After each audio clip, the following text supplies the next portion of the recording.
as we prepare to welcome Hari Raya Aidil Adha. The soulful echoes of Takbir Hari Raya remind us a celebration built on two powerful pillars, sacrifice and unity. At the heart of this day is Qurban, commemorating the ultimate faith of Prophet Ibrahim and his son, Prophet Ismail. Beyond the ritual, Quran is a lesson in selflessness. It asks us to conquer our ego and greed for a greater good. By distributing the meat to family, neighbors, and especially the poor, it ensures that no one is left hungry. It is a beautiful reminder that our blessings are only meaningful when they are shared. This spirit extends to the global stage through the Hajj pilgrimage. Millions of people from every race and nation stand shoulder to shoulder in identical white garments.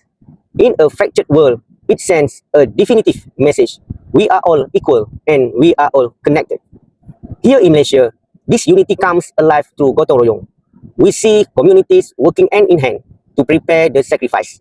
True to our Malaysian identity, there's blessings, transcends faith.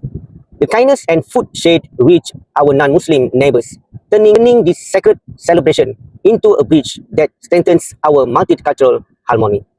As we celebrate, let us carry the essence of Quran in our daily lives.